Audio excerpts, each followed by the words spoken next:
Board Game Empire, we're going to be showing you an overview and review of Weirdwood Manor. So we have the prototype, and this is coming to Kickstarter very soon. And it's a co-op game, and in their book it says it's a co-op game for people that don't care for co-ops. So if you aren't big on co-ops, you might want to check this game out. Still, you might enjoy it. We don't normally enjoy co-op games, but we did find this game very enjoyable. So they are correct in that sense, because we did enjoy it. And in fact, it is a lot to learn. I mean, it's not that it's complex. The mechanics aren't complex, but it's a lot to there's a lot going on. So the first game does take you a while. Like, we took a while just to learn the game before you could start playing it. And then while playing it, we did have to take a lot of little breaks, because in your first game there is a lot of downtime figuring out what looking in the book to see what each of the rooms do that you can visit, looking at all your cards, turn order, the icons and things, just trying to figure out what is your best move. There is quite a bit of downtime between the players. I'm guessing that gets faster as you learn the game more. But it's a very unique game. The board itself, you could see, is very unique. It has this outside track that turns so you know what day you're on. There's 12 days in a game. It has the inside track that moves that represent morning, afternoon, evening, and night. So each time it passes right here in the morning, you would then flip the day to the next day. So obviously it starts at 1 and you would flip it to 2, 3, and then at the end of day 12, the game is over. And if you haven't beaten the boss you're playing at that point, I got it disconnected. It was moving smoothly when we were playing. Oh, it's meant to go that way. It's probably why, not backwards. Not meant to go backwards. But, I will say, this is an impressive prototype. They put a lot of thought and money into this game just to do the prototypes. It's pretty impressive. Wait, is the prototype was the full thing? No, and we have obviously the deluxe version for the scarabs and the components. So the components are top notch in this game, and the player boards, they have the little impressions so you can double layered. Yeah, hold your cubes. So are not bulletproof, but everything's just really impressive in this game. So what you're doing is you're working together to try to defeat one of the 3 monsters. The monsters, we played the Ogre Chaos. Is that what he's called? Yeah. Is that what he's called? Chaos Ogre. Chaos Ogre. So he's the one they suggest playing for your first game. And there's 2 others that you can choose. So that's one thing about the game. Although there's only 3 bosses, the game is very variable, because these come out, these outer layers. So you're randomly placing the rooms on the outside, the rooms on the inside, and inside. So you're randomly placing those each game. So that's going to be change the game up a little. And of course, you could choose, there's quite a few different characters to choose from. You could choose a different character. And there's different variants you could play. We played the normal standard game. I would say that it would not be good for beginners. No. I would say this is like a 3.5 score of difficulty. Complexity, yeah. But they have an XB version, I think, and that's meant to be played if you're a beginner or if you're playing with younger kids. And the way you do that, you're not using your tracks down here, your XP tracks. Instead, you're using the outside of this board it's a collaborative XP. So anytime anyone gains XP or rewards, it goes to everyone. on this board. Everyone gets that reward. So that's meant to simplify it, although we didn't play that, but you would have to help a younger child a lot in this game as far as kind of figuring out, because not only do you have your deck of cards for each player, you also have your player abilities and things. So you can play with younger kids if you help them, basically. Yeah, I would pretty much say that this is a game that definitely, the age range of 14, it's suited for. Right. Yeah, Quentin's almost 14, and he's played a lot of games. Oh, he's played hundreds of games. And so he's very avid in games, so he had no issues. But if you have a kid that maybe plays a lot of games... I mean, I don't really understand the board. I will have to say, I don't really understand the board because you were, like, helping me with that. Right. Yeah. Well, it is tricky because when this thing moves, it also changes the pathways that are open that you're able to travel through. You can travel as far as you want, as long as, so I don't know if you could see it on the camera, but some of these rooms, there's a line, depending on what day you're on, it blocks some rooms. Like this one right here is blocked, so you're trapped in that room. If it was day 11, however, that room is open, and then you would have to, but you wouldn't be able to go in here because that's blocked. So you would have to look and see. You could go on that one. You can go in either of these, but of course that has a rumble, so you actually couldn't even go in those. You can go on that one. That one has a rumble. That actually you can't. That's blocked. So seeing that line, it does mess with you a little bit to figure out where you can go. You would be able to go here, and then this is open, so you could actually it's not. That's blocked. So you could keep traveling and trying to see if you can go through any of these rooms. It's that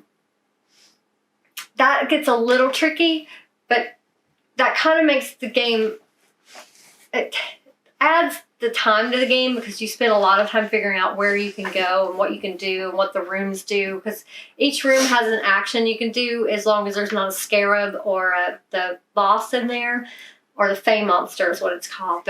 And the reason that it kind of consumes the time a little bit is because you can't prepare, like if the person before you did their turn, you can't prepare for your turn because it's always moving. Right, and Monster moves it and the player moves it. So it moves, the way this moves, you have your player board, and you can see those represent the day, different days. And then if you get companions, those are like wild. You can do any of the days. So those are very helpful in giving you more time slots. But when you play, wherever you play your card, which slot you choose, the beginning you're going to choose the most, one that benefits you the most. So the day's going to start right here. So you would obviously want to play, the first player is going to play there because it's only going to move one notch over, so it's not going to move that far. But once it gets all the way back around to the day again, then you're moving on to the next day. So that changes up a lot. And so you're going to keep doing that. Each player is going to choose the one that's most beneficial because the slot doesn't matter. It's the card that matters. And you can either play your card face up to do the action on the card, or face down, and you can either move, attack, or take any resource of your choice, which would be a scarab, a min, or knowledge. And you will be using those to buy companions, activate powers. There's certain of your cards that requires, at least one requires resources, the more powerful cards.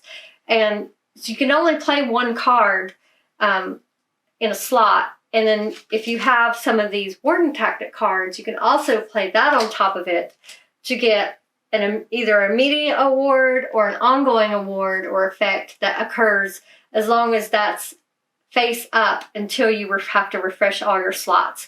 When your time slots are full at the end of your turn, after you take the monster's turn, then that would activate the Scarab phase if you have all your time slots filled. You have to remove all those cards, discard them into your discard pile, and then you start with the scarabs. You start with this inner track. Any that have an opening, they have to move to the outer track. If they can't move straight across to the next corridor, if it's blocked, they need to go to the next possible room.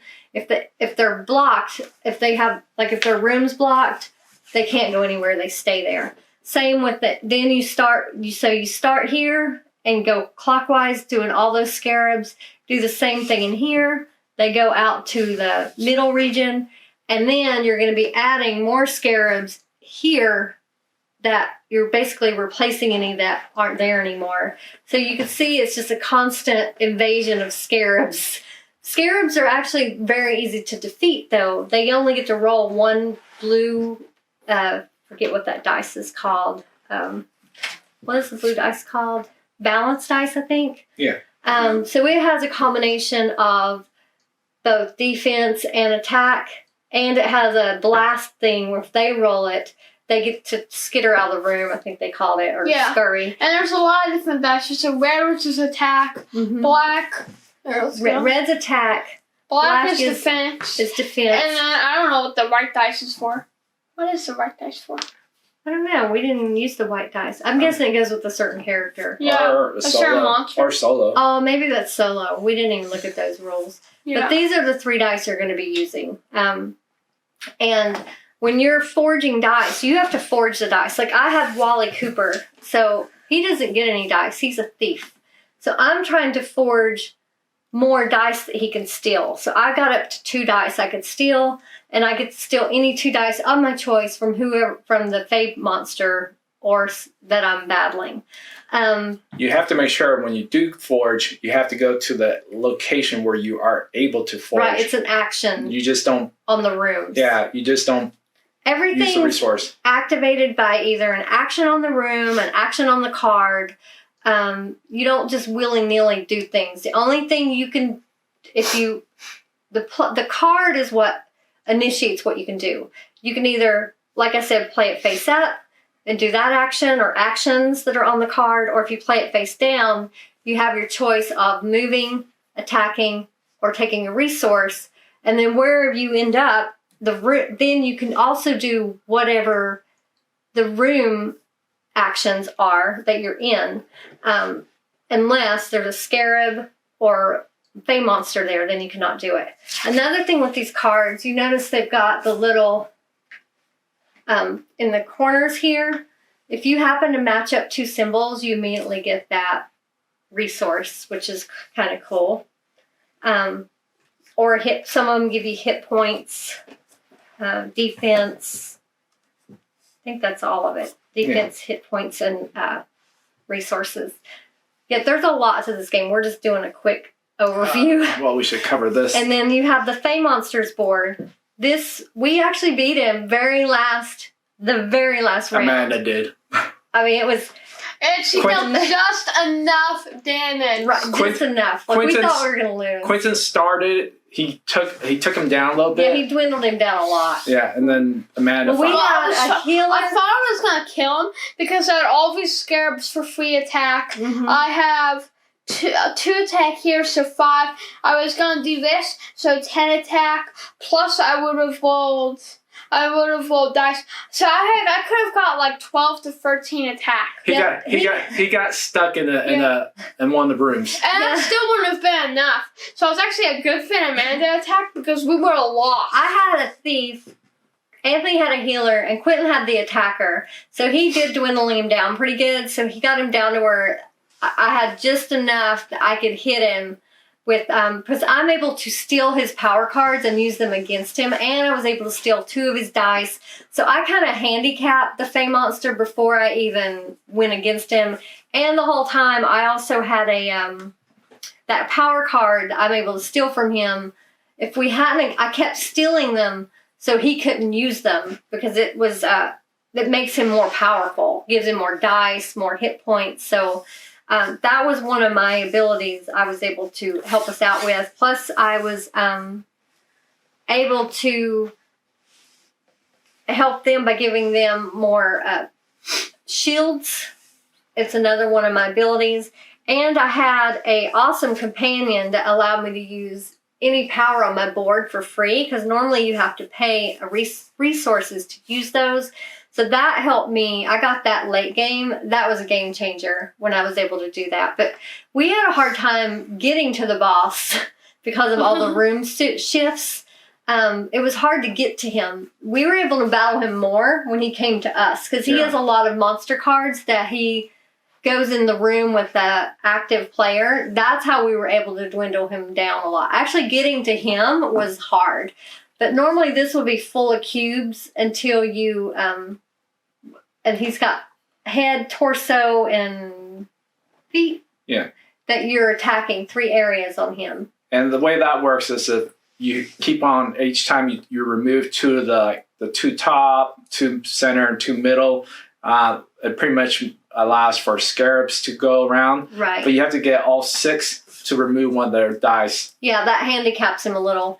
And then the way you lose the game is if the blight meter or track, or if Lady Weirdwood, is it Weirdwood? Yeah, I think so. If she dies because he attacks her, like he attacked her once in our game. Twice. No, it was once. If she dies, or if the blight track gets to the top, you've lost the game. Or if you don't kill him before you're to the end of the 12th day, which we had just got on the 12th day when we beat This it. is how many dice he had on top of some of the other Yeah, he cards. had 5 red dice, 2 blue dice, 2 black dice, plus he had 2 additional dice from his power cards. So he was dealing with 11 dice to like my 2. But I was able to steal dice from him, and I had hit points and things. So luckily Anthony rolled for him, and he rolled horribly. Thank God. A lot of his dice were blanks, so he could have really hurt me. Which is weird because I normally roll really well, but for some reason that one time I was kind of scared to roll because I was like, it's a lot of dice. Yeah, we didn't think we had a chance to win No. this game. It was last ditch effort, total luck. From day 7 to day 11, we kind of figured we're doomed, but then it pulled through in that last day, which was I weird. got that companion, which helped a lot. And Quentin had a good companion or something. Yeah. So kind of through day 6 or 7, you're basically kind of building. You can't do as much as far as damage. And you don't want to attack because he's so powerful that it's like he hits you and you're gone. So we're literally just, like she said, collecting resources and building our characters up. Yeah. But, and I know we've been skipping everywhere, but there is a lot to this game. So it's, the companions are here, and there are so many good ones. Yeah, I kept trying to reach the Fey Monster, and I was so bad. I couldn't reach him once because I had all these cards, all these attacks I was playing to kill him with, and I couldn't even reach him because I got trapped for like 4 turns in a game, and then he kept placing the rebels. He kept attacking me to where I nearly died, and then he just ran away. And then he got trapped. You couldn't get to him because he was trapped. Yeah. But the monster has his own deck, and you can see on the back, those on the bottom are how many days, or not days, time of day this moves. And then this will tell you if that one's an attack card, that one is a move card. There's Scarab, where he adds more scarabs, and the severity, it depends on what day you are in the game. And then these are his power cards that he gets to use against you in battle. And as you can see, based on where you are on the days, it's the severity of how much it's helpful. And it's based on this track right here. So pretty much it coincides with that track. Yeah. The color.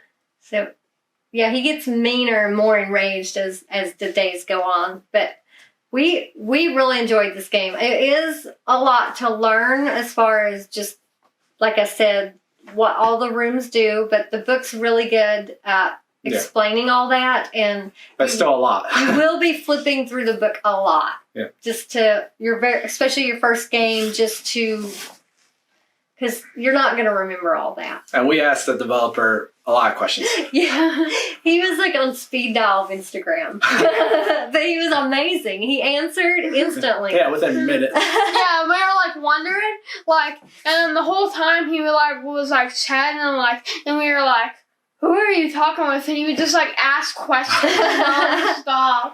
Well, So it was just little things that we wondered while we were playing. Yeah. Not anything major. and we're just confirming that we got the rule right to make sure that we weren't like bypassing or, just, misinterpreting any rule.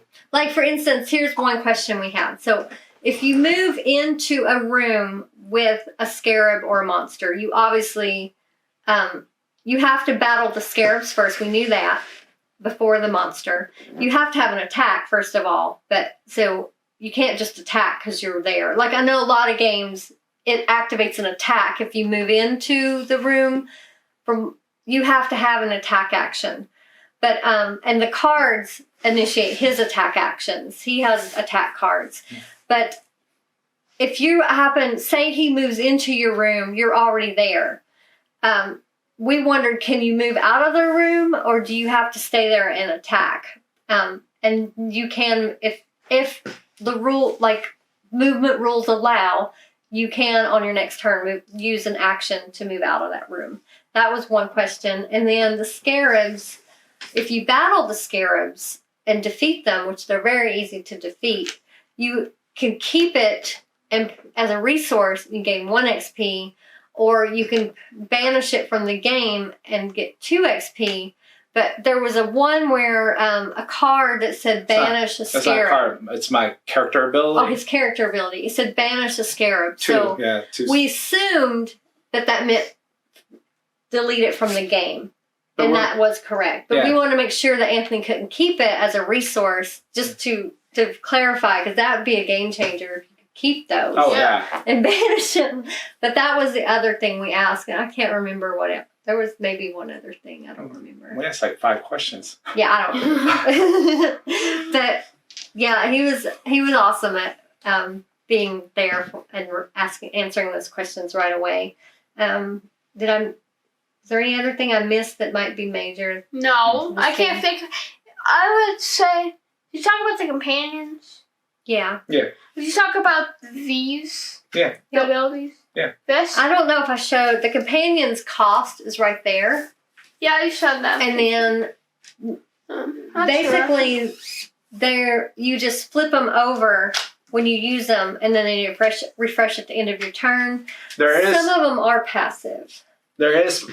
Your first one, you pay just the resource count, and then anything after, you pay additional 2 extra. But no, the next one is 2 extra. Yeah. The third one's 4 extra. Yeah.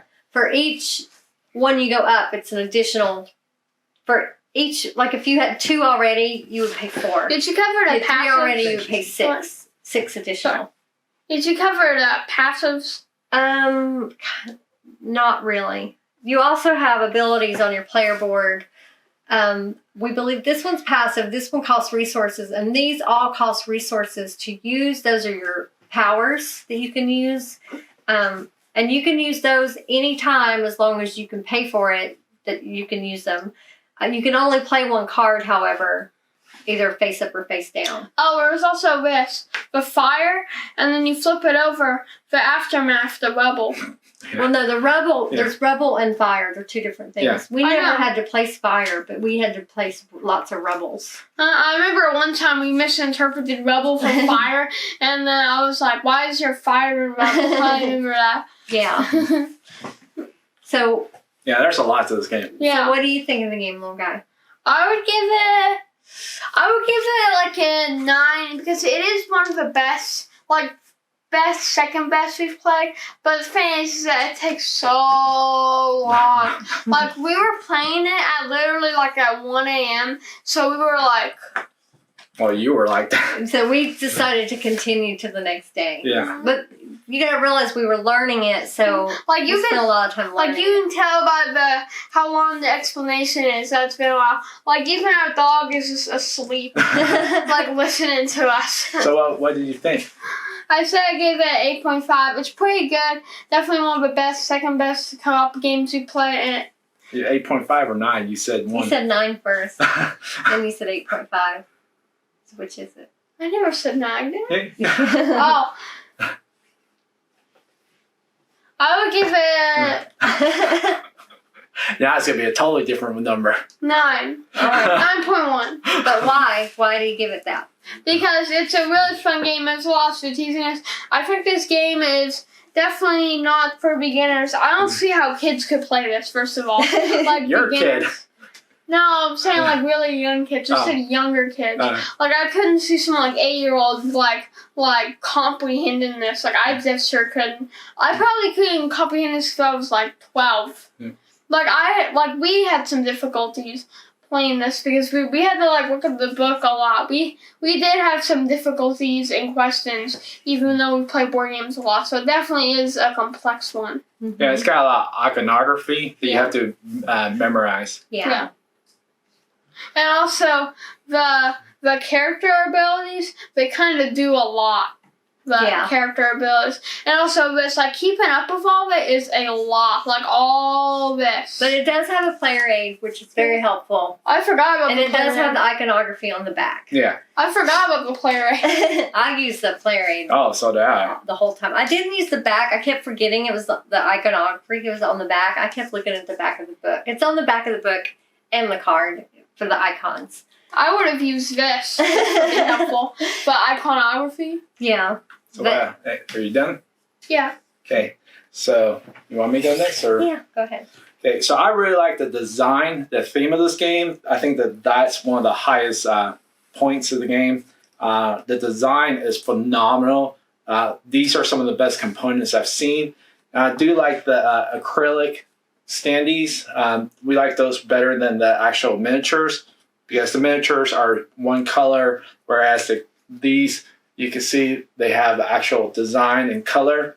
But then there's also... What? I mean, some miniatures are painted, but they're like really expensive. Some of them.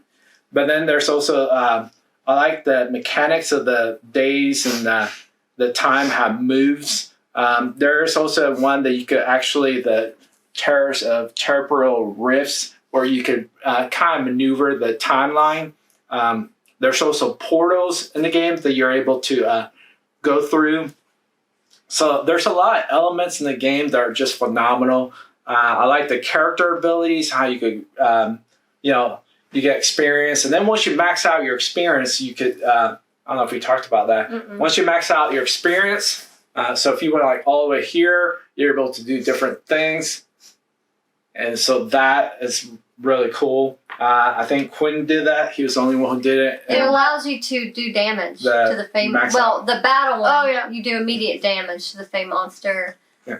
That's they what each helped have us different. They a each lot. have different abilities. That's what helped us win the game because I got rid of one of his defense dice. Yeah, that Yeah. did help. So, and you gain that XP different ways. Like when you get up to the top of your health track, each time you gain more health, you get 2 more XP, Yeah. which is very helpful. Yeah, If you get to the top of your dice forging track, you get XP. I was getting XP when I was stealing his power cards. There's lots of ways. And then on the main board too. Right, and your powers, most of them give you XP. There's lots of ways to get XP in this game. But like I was saying, like everything we did in the game mattered because like if we didn't do a certain like even 1 point of damage, we would have lost. Yeah. So we literally had the exact number, Yeah. and it was on the last turn too because we would have turned the next day. Well, not only that I was the healer, so there's no way I would have been able to kill it because Also, I did not I have would say his character was kind of a little weak because he never healed us. He never had to heal us. Yeah. Really, and his healing wasn't even that good. And it was the one complexity. I think the higher complexity are better. Yeah. But the companions are one thing that I really liked about the game. Yeah. Where you're We didn't able, really get to utilize them though. I use mine. So That's mine. yeah, but the companions are really cool because they add more abilities to your pretty And much your more game. time slots. Yeah, that too. So it kind of saves you because if you don't get companions, the time's gonna fly so fast. There's no way you'll ever beat the boss. Yeah. So overall, I'm giving this a 9.5. I think this is one of the best cooperative game we've ever played. I think if we played it more and more, it might go up. But it's just a long play, and then also a lot iconography, a lot of rules that you just have to keep on looking until you play probably 3 or 4 games, and then it flows smoothly. That's the only problem with this game. I don't see us playing it again because it takes so long. Like opposed to other games, like kind of like what's it? I don't know. We have a lot of games. There's another co-op game that we've played like I would say like 5 or 6 times. We really like it. Dice Throne? Yeah, that one because it's quick and that's it. That's the only It's not that quick. Kind of. It's quicker than this. It takes like 30 minutes to an hour. It depends. But this game, I would say this game takes like 2 to 3 hours. 5 if you're playing for the first time. Maybe even longer if you're taking tons of breaks like we did. But this game is pretty much 90 minutes is what is considered. I would say it's a lot longer than that. You're probably looking at 90 minutes to 100. I thought I said 180. Oh, is it? No. I think it's like I think it's 180 to like. Pretty sure it set up to 180. I'm pretty sure 180 to even like 360 hours. I would say not hours. Minutes. Yeah. But yeah, I would say that you're probably looking at an hour and a half to max probably like 3 hours because it all depends because there is a lot of downtime in between players, and then there's also so many movements that have to occur like during your player turn, boss turn, scarabs, and everything, and so you're looking at a lot of downtime in that aspect. But just a phenomenal game. I mean, we have blast. If you want an adventure game, this definitely it felt like an adventure. So yeah, I would say like if you're an avid game board player, like you play a lot of board games and you like more complex games or games that you've got a lot of choices and a lot of the variable powers for your characters, but not only that, like there's even a lot of choices within those characters. It's not like you only have like 1 or 2 abilities. You've got several to choose from, and even each one's different in the way some of them are different in the way they collect the dice. Mine is. There's another one that's slightly different. They're different complexities, so based on how comfortable you are with board games, you can choose a more simpler character to play with. Like the one I played with is the highest complexity, and he does more. And I think Quentin's was the highest. Well, his was the 2 complexity. There's another 3 complexity in the game, and I guarantee they'll be adding more probably in the Kickstarter. Oh, yeah. But it's just it has a lot of choices in a good way. Yeah. So there's many paths to victory, definitely, in this game. And the board's always moving. It's a moving thing. So you can't really, like Anthony said, really plan your moves ahead. You're kind of, it's an in-the-moment type thing. I mean, you can kind of have your plan, but it's not always going to go that way if that room gets blocked or whatever. But there's ways to get around that. There's portals. The cartographer's chambers allows you to portal to any room. So if you can get in there, and you would have to have it depends on what you're wanting to accomplish. Say you're wanting to attack the monster. If you have a card that gives you both a move and an attack, that would be perfect because you could use the move to get there, portal to him, and then use your attack to attack him. Or if you have one like the Shadow Steps that has 2 moves, say you're wanting to do something different, you could kind of bounce from room to room, do those room actions. So there's a lot of different ways in this game to utilize your cards and the rooms. That just takes time to figure out, to once you played this game a few times, it would come second nature. You're like, you would know certain rooms that you're going to probably use a lot. I'm sure there's rooms that are used over and over. And it's like those combos between your cards and your character abilities and that, just to maneuver, because you only really get the one action, but you can, depending on what your card is or what the room action is or whatever, you could kind of extend that through those. So that makes this game really strategic, really fun. It is luck-based in the sense that you're rolling dice and the battles, but again, you have a lot of, especially later in the game, companions, powers, because you'll have more resources, that you'll have more ways to mitigate that luck through your powers and other things, and these what are they called? Warden tactic cards. So and all the stuff you've collected on your tracks, you're going to be gaining more hit points and shields or blocks, they call it. More of these cards, like resources. So the more XP you get, the better you're going to do, because you're just going to be gaining more and more stuff, and all that stuff builds up and just helps you. So that's what makes this game so fun. And it's so unique. The board is just so unique. Yeah. I was immediately impressed with this game before we even played it. I was like, wow, that's really cool. And I didn't even really understand at that point, even what it did. I just thought it was cool. And then when I saw this thing turn, I was like, wow. Yeah, good table presence. Yeah, it's amazing. It is a table hog. That too. That's why we can't show everything in one swoop, but it's just, if you're So what would you rate it? If you love board games, even if you don't like co-op games, I would still look at this game, because it's still fun. Because it's kind of like a co-op game, but you're still doing your own thing. To me, it feels like the game that, out of all the games we've had, that pretty much gives you like the most feeling of adventure. Right.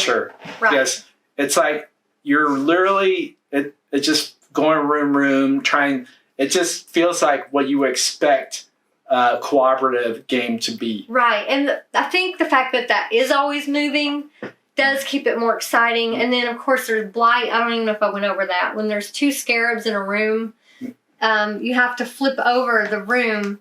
You can't use anything. You'd have to pay these resources to get it out of blight, but again, you get XP for doing that. You have to defeat the scarabs first. If there's no scarabs, though, you can just pay the resources. And it's just, there's a lot of moving parts of this game, which makes it not stale. I guess that's the best way to put it. But I really enjoyed this game.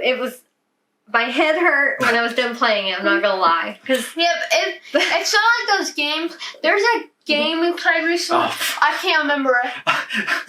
We played too many games. I don't know. But it's not, I thought it was going to be like this because how many moves there are. Once you reach a certain point, you're just playing the play. Oh, yeah, I don't remember. I know what you're talking about, I don't remember. Yeah, there's a game like that. That's what I thought it was going to be. But there's enough to keep me interested. And I always, had something to do, and then some. I easily could have played 3 or 4 more rounds without, getting bored of it. And the fact that just tells you a lot. We played this game. We started it last night. Finished it today. Took lots of breaks. I mean, it felt like we played this game for 6 or 7 hours. I don't even know how long we played it. Yeah, we But because we were learning it, and then we get hungry, and we're like, we're going to take a break, eat, take the dog out, whatever. Do you sure? All that.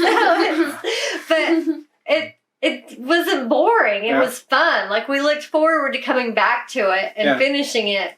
And it kind of made it fun. That's also what's good about this game. You can leave it and come back. As long as you know whose turn it is, there's no... It's easy to just start up where you left off. I mean, it's really easy to do that. So we spent all that time on this game, and we were not bored with it. That says a lot. So what would you rate it? Oh, sorry. I would give this game an 8. And depending on maybe what they do with the Kickstarter, it might be higher. And maybe if I play it more, once I play it more, I would probably give it higher. But based on right now, I would give it an 8. And that's a good score for me. That's a good score. But it would take... does have some setup time because you have to put all this together. Oh, yeah. And so there are some significant setup time, takedown, Probably 20 minutes each. and relearning when we play it again. Probably like 20, 25. So that alone will make it not come to the table that often, but When you do get it is a fun game. yeah. When It's you one do of get it those. to the table, it's an adventure. Yeah, if it'd be a game you want to play like on a weekend, on a rainy day or something, or a holiday week, when you have plenty of time, or you're on vacation and you just really want to play a fun board game that might take you some time, this would be the perfect game to fill that slot, I think. So, yeah, I definitely highly recommend this. We will put the link in the description if you want to follow the Kickstarter. Again, it is starting very soon. This is a prototype. I know it looks finished, but it is a prototype. So I can't wait to see what the finished product looks like. And if you have any questions or anything, please feel free to leave a comment. We'll get back to you as soon as we can. If you're not already, please subscribe to our channel. We are growing. We're very excited. We're so close to 4,000. That's exciting. And so hopefully people enjoy our content and want to continue watching it. We have a ton of videos. Thank you, and we look forward to seeing you next time.